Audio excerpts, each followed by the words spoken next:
আমরা সময়ের সমুদ্রে আছি, কিন্তু আমাদের হাতে এক ফোঁটার সময় নেই কিছু দেখার, কিছু নতুন কিছু শেখার। কিন্তু বাবা, এটা তোমাদেরকে জানতে হবে, শিখতে হবে, কারণ তোমরা আগামী দেশের ভবিষ্যৎ। তোমাদেরকে এইচএস বা উচ্চ মাধ্যমিক পরীক্ষা দিতে হবে, তার জন্য তোমাকে এক্সাম প্যাটার্ন বা সিলেবাসটা তোমাকে জানতে হবে কমার্স নিয়ে। কারণ আমি হচ্ছে কমার্স টিচার, তোমাদেরকে কমার্স শেখাবো সারা বছর।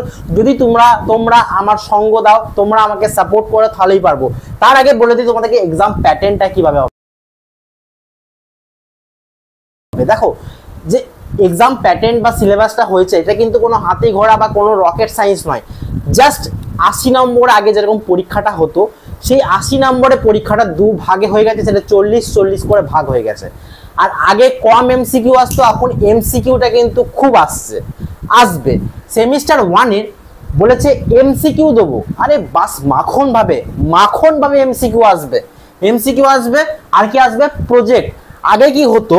আগে হতো 80 নম্বরের রিটেন আর 20 নম্বরের প্রজেক্ট। এটাকে এখন ভাগ করে দিয়েছে, 40-40 করে ভাগ করে দিয়েছে, আর 20-20 করে ভাগ করে দিয়েছে। 10-10 করে ভাগ করে দিয়েছে। তার মানে দেখো, 40-10-50, আবার 40-10-50, মানে 100 আমার হয়েই যাচ্ছে। কিন্তু এবার আমি বলি তোমাকে, সেমিস্টার 1-এ যে এমসিকিউ হবে, সেটা কখন হবে? পরীক্ষাটা নভেম্বর থেকে ডিসেম্বরের মধ্যে হবে, 2024-এ, মানে এই বছরে। প্রজেক্টে থাকবে 10 নম্বর এবং এমসিকিউতে থাকবে 40 নম্বর। মাখন ভাবে কিন্তু তোমরা নাম্বার তুলতে পারবে। এবার তোমরা যদি ভাবো যে আমরা পাশের জনা দেখে টুকে লিখে দেব, তাহলে কিন্তু বোর্ড অত সোজা ভেবো না। বোর্ড কিন্তু চালাকি করবে। তুমি 11-এ করতে পারো, কারণ 11 কোশ্চেন পেপার বানাচ্ছে হচ্ছে হোম সেন্টার, মানে তোমার স্কুল। এবার স্কুল কিভাবে বানাবে সেটা স্কুলের উপর নির্ভরশীল হচ্ছে। কিন্তু যখন তুমি বোর্ডে যখন উচ্চ মাধ্যমিক দেবে, তখন কিন্তু ওরা কি করবে, এমসিকিউ এবিসিডি যেটা থাকবে, সেটা কিন্তু প্যাটার্নটা চেঞ্জ করে দেবে। তোমার যে 1 নম্বরে কোশ্চেন, তোমার পাশের বন্ধু সেটা 7 নম্বরে থাকবে। নাও কি করে দেখবে, দেখো, তোমার পাশে, তোমার ধরো 1 নম্বর এ অপশন, সেটা তোমার পাশের জন্য সি অপশন। মানে এটা তুমি যদি ভাবো যে দেখে দেখে কারো করে নেবো, হবে না। বেসিক কনসেপ্ট আর ডিটেলস তোমাকে জানতে হবে, তাহলে কিন্তু তুমি ভালো নাম্বার এখানে পেয়ে যেতে পারবে। কোনো চিন্তা করো না, সানুদা তোমার সঙ্গে আছে। আমার চ্যানেলটাকে সাপোর্ট করো, আর তুমি আমার ভিডিও দেখতে পারো, মাখন ভাবে সবকিছু বোঝাই। দেখো, সেমিস্টার 1-এ আমি তোমাকে বললাম এমসিকিউ আর প্রজেক্ট হচ্ছে 10 নম্বর, আর এমসিকিউতে 40 নম্বর, টোটাল হচ্ছে 50 নম্বর। খুব দারুণ কথা। সেমিস্টার 2-এ বলেছে এসএকিউ আর ডেসক্রিপটিভ। ডেসক্রিপটিভ মানে কি আমাকে এত বড় বড় লিখতে হবে? না, একদমই না। ডেসক্রিপটিভ মানে শুধু 5 নম্বরের অঙ্ক আসবে বা 5 নম্বরের কোশ্চেন আনসার আসবে। আর এসএকিউ মানে short question answer, short answer question, এইগুলো আসবে। তার মানে শর্ট অ্যান্সার কোশ্চেন মানে 1 নম্বর 2 নম্বরের শর্ট অ্যান্সার গুলো আসবে, 1 নম্বর 2 নম্বরের অঙ্ক করতে দিল, এরকম হতে পারে। তার সঙ্গে কি আছে? প্রজেক্ট কত নম্বর? 10 নম্বর, আর 40 নম্বর হচ্ছে এসএকিউ আর ডেসক্রিপটিভ। তাহলে 40-10-50, দেখো তাহলে কিন্তু 100 সে আলটিমেট হয়ে যাচ্ছে গড়ে। শুধু ঘুরিয়ে দিয়েছে, আর কিছু না। আর ব্যাপারটা হচ্ছে এখানে দুর্দান্ত ব্যাপার একটা জিনিস, যে তুমি যদি ভাবো যে আমি সেমিস্টার 1-এ ফেল করে গেলে, তাহলে আমি সেমিস্টার 2-এ, মানে আমি সেমিস্টার 2-এ উঠতে পারবো না, বা সেমিস্টার 2-এর পরীক্ষা দিতে পারবো না, বা আমি 11-এ ফেল করে যাব, একদমই না। সেমিস্টার 1-এ ধরো কোনো সাবজেক্টে তুমি 0 পেলে, আমি ধরলাম তুমি কোনো সাবজেক্টে 0 পেলে, সেমিস্টার 2-এ তোমার এত উত্তপ্ত হয়ে গেলে বা এত তোমার জোশ এসে গেল যে তুমি সেমিস্টার 2-এ ফাটিয়ে পরীক্ষা দিলে এবং 50-এর মধ্যে তুমি 30 পেয়ে গেলে, তাহলে কিন্তু তুমি ক্লাস 11 পাস করে গেছো। তাহলে কিন্তু তুমি 11 ক্লাস পাস করে গেছো। শুধুমাত্র পাস নাম্বার চাই 30%। সেমিস্টার 1 আর সেমিস্টার 2 মিলিয়ে, মানে 100 নম্বরের মধ্যে তোমাকে 30 পেতে হবে। 100-তে তোমাকে 30 পেতে হবে। 100-তে যদি তুমি 30 পেয়ে যাও, তাহলে তুমি অনায়াসে পাস। এবার তুমি সেমিস্টার 1-এ তুলবে আর সেমিস্টার 2-এ তুলবে, সেটা তোমার ব্যাপার। কিন্তু একটা জিনিস, তুমি ধরো সেমিস্টার 1-এ 20 পেলে, আর সেমিস্টার 2-তে আরো বেশি করে পড়লে, তাহলে 25 পেলে, তার মানে 20 আর 25 45, তাহলে 45 কিন্তু পেয়ে গেলে 100-র মধ্যে। 100-র মধ্যে তুমি কি গেলে? 45 পেয়ে গেলে। প্রজেক্টও সেম, প্রজেক্টও 30%-এ পাস, মানে 20-তে তোমাকে 30% পেতে হবে, ঠিক আছে? তাহলে তুমি পাস করে যাবে। আর 80-তেও তোমাকে 30%, মানে 24 পেতেই হবে। 24 মানে তোমাকে কোনো রকম গড়ে ফার্স্ট সেমিস্টার আর সেকেন্ড সেমিস্টারে প্রজেক্ট নিয়ে 30 যদি তুমি তুলে দিতে পারো, তাহলে তুমি কিন্তু ক্লাস 11 পাস করে গেলে। আর কোনো ঝুট ঝামেলার গল্পই নেই। মোট কথা 30% তোমার পাস। এবার তুমি কি করে তুলবে তুমি বুঝে নাও। এবার ব্যাপারটা সুবিধা হচ্ছে যে ক্লাস 11-এর পরীক্ষাটা তোমাদের স্কুলেই পড়বে। মানে যদি বা একটু স্কোপ থাকবে দেখা দেখি এদিকে ওইদিকে চোখ মারার ওইদিকে অ্যাঙ্গেল মারার, ঠিক আছে, কিন্তু ক্লাস 12-এ কিন্তু তোমার চোখ মারার চোখে এইদিকে তাকানোর কোনো সুযোগটাই থাকবে না। কারণ যে পরীক্ষার প্যাটার্নটা হয়েছে সেটা হচ্ছে ওএমআর শিটে, ঠিক আছে, যেরকম গভর্নমেন্ট এক্সাম হয় ওএমআর শিটে কম্পিউটারাইজড ভাবে মানে ওটা চেক হয়, মানে ওএমআর শিট মানে গোল করতে হবে তোমাকে, এরকম ভাবে পয়েন্ট 4টে অপশন থাকবে, এ অপশনে গোল করবে না, সি অপশনে গোল করবে না, ডি অপশনে গোল করবে, সেটা তোমাকে কিন্তু একবারই করতে পারবে। আর যদি তুমি সেটাকে দেখে ধরো অপশনটা মনে হলো যে না বন্ধু বললো ওটা আমার অপশনটা ভুল, তুমি আবার যদি কেটে করতে যাও কেটে হবে না, কারণ একবারই চান্স, ওয়ান টাইম চান্স হচ্ছে ওএমআর শিটে, তুমি যেটা ক্লিক করলে বা যেটা গোল করলে সেটাই ফাইনাল, তারপরে তুমি আর কিছু করতে পারবে না। সেমিস্টার 3-তে, সেমিস্টার 3 মানে ক্লাস 12, এবার একটা কথা বলে দিই, সেমিস্টার 1 আর সেমিস্টার 2 তুমি যদি পাস না করো, মানে ক্লাস 11 যদি পাস না করো, তুমি কিন্তু ক্লাস 12-এ উঠতে পারবে না, ক্লাস 11 তোমাকে পাস করতে হবে। তার সাথে আরেকটা জিনিস বলে দিই যে 11-এর সঙ্গে 12-এর রেজাল্টের কোনো অ্যাডিশন বা সাবস্ট্রাকশন কিছু হবে না। ক্লাস 11-এ তুমি যা পেয়েছো সেটা দাও, ভুলে যাও, ক্লাস 12-এ নতুন করে শুরু করতে হবে। এরকম নয় যে ক্লাস 11-এর নাম্বারটা ক্লাস 12 এসে যোগ হবে, একদমই নয়। যে ক্লাস 11-এ ফাঁকি মেরেছে, ডুবিয়ে দিয়েছে, তাও ঠিক আছে, কিন্তু ক্লাস 12-এ তুমি আবার নতুন করে শুরু করতে পারবে। তার মানে ক্লাস 11-এর নাম্বারের সঙ্গে ক্লাস 12-এর নাম্বারে কোনো যোগাযোগ নেই। আমি কি বললাম, সেমিস্টার 1 সেমিস্টার 3টা কি হবে, এমসিকিউ বেস কোশ্চেন হবে, ওএমআর শিটে কোশ্চেনটা হবে, সেখানে কিন্তু তোমাকে অপশন গোল করতে হবে। পরীক্ষাটা কবে হবে, নভেম্বর থেকে ডিসেম্বর। আর এই যে ক্লাস 11-এর পরীক্ষাটা কবে হবে, মার্চের 2025, মানে পরের বছরে 2025-এর মধ্যে তোমার ক্লাস 11 কমপ্লিট। ক্লাস 12-এর নভেম্বর ডিসেম্বরে 2025-এ তোমার থার্ড সেমিস্টারও কমপ্লিট হয়ে যাবে। এখানেও ভাই এমসিকিউ আর প্রজেক্ট। কিন্তু এই যে সেমিস্টার 3টা বা সেমিস্টার 4টা তোমার স্কুলে পরীক্ষা তুমি দিতে পারবে না, তোমাকে বাইরে স্কুলে গিয়ে পরে পরীক্ষা দিতে যেতে হবে।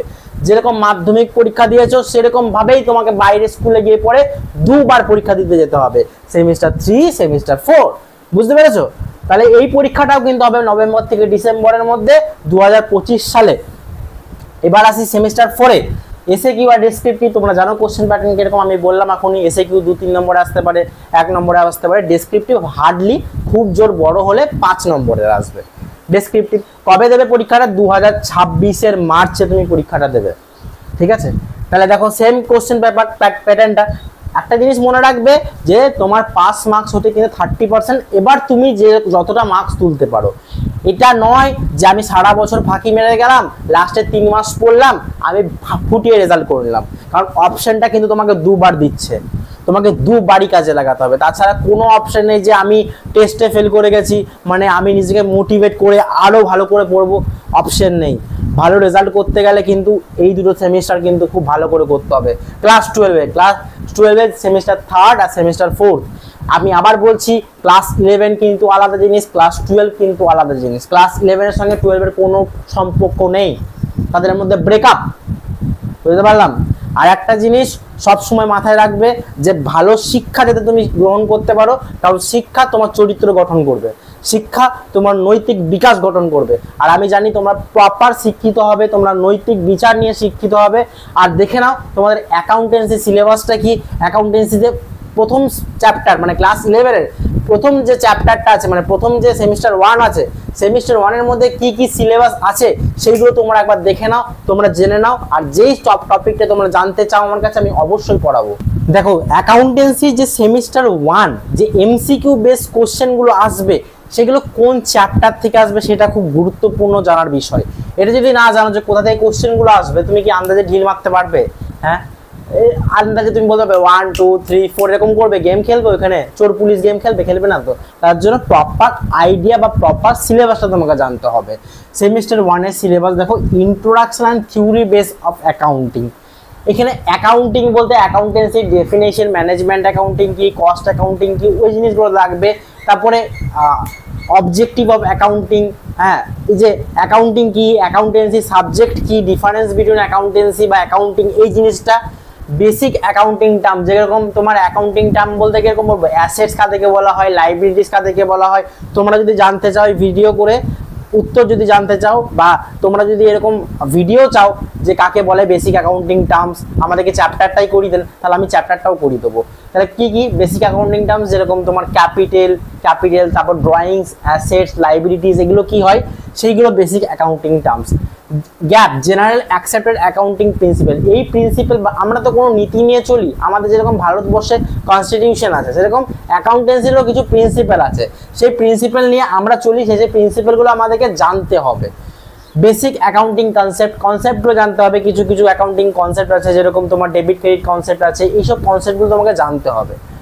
সিস্টেম অফ অ্যাকাউন্টিং, তুমি কিভাবে মানে সিস্টেমেটিক ওয়েতে অ্যাকাউন্টেন্সি করা হয়, তো এটা তো কোনো মানে প্লাস মাইনাস করে করা হয় না, তাই সিস্টেমটা জানতে হবে।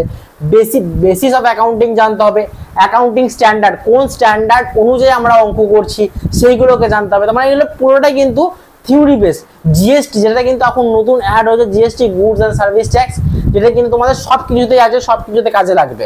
Unit 1 complete. ইউনিট 2 এর মধ্যে ভাউচার কাকে বলে, ট্রানজ্যাকশন কাকে বলে, হ্যাঁ, অ্যাকাউন্টিং ইকুয়েশন কি, অ্যাসেটস লাইবিলিটিস মধ্যে যে পার্থক্য এই ইকুয়েশনটা হয় ওটা কি, ডেবিট ক্রেডিট কি, জার্নাল কি, তারপর পারচেজ ডে বুক, স্পেশাল পারপোজ বুক মানে পারচেজ ডে বুক, সেলস ডে বুক কি ওইগুলো, রেকটিফিকেশন অফ এরর্স, হ্যাঁ, এগুলো কিন্তু সব কিন্তু 1 নম্বরের কোশ্চেন আসবে বা এমসিকিউ আসবে। তিনটে দেখো, মানে unit 3 reserve and provision, general reserve কি, ক্যাপিটাল রিজার্ভ কি, এইগুলো থেকে এমসিকিউ আসবে।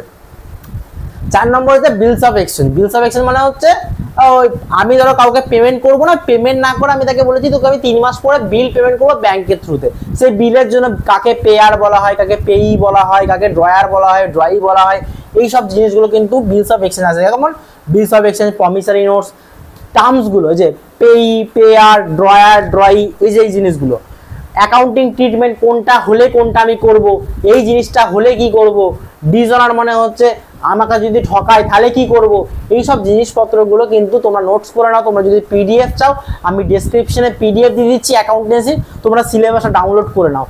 আর তোমরা যদি আরো কোনো সাবজেক্টে চাও, যেরকম কস্টিং, ট্যাক্সেশন, কমার্সে যদি যে কোনো সাবজেক্ট চাও আমাকে কমেন্টে জানাও, economics, costing, taxation, business studies, যা হোক যেখান থেকে হোক আমাকে জানাও, আমি তোমাদেরকে রিপ্লাই দেবো এবং নতুন নতুন ভিডিও বা নতুন নতুন চ্যাপ্টার নিয়ে তোমাদের কাছে আসবো আর তোমাদের অনেক ভালোভাবে পড়াবো, মজার ছলে পড়াবো, যাতে তোমাদের পড়াটা খুব সহজে মাথার মধ্যে ঢুকে যায়। আজকের ভিডিওটা যদি ভালো লাগে তোমার বন্ধুদেরকে জানাও যে এই সিলেবাসে কিন্তু এখন নতুন প্যাটার্নে পরীক্ষা হচ্ছে, এখন আর কিন্তু কোনো ওল্ড সিলেবাস নেই, বা নতুন যারা স্যার যারা জানেন না, যারা বয়স্ক, যারা আমি জানি যারা অনেক শিক্ষিত কিন্তু হয়তো নতুন সিলেবাসের ব্যাপারে অতটা গুরুত্ব দেননি, তাদেরকে জানাও যে এই সিলেবাসে স্যার কিন্তু পরীক্ষাটা হচ্ছে। ঠিক আছে, ধন্যবাদ, থ্যাংক ইউ, সবাই ভালো থেকো, সুস্থ থেকো।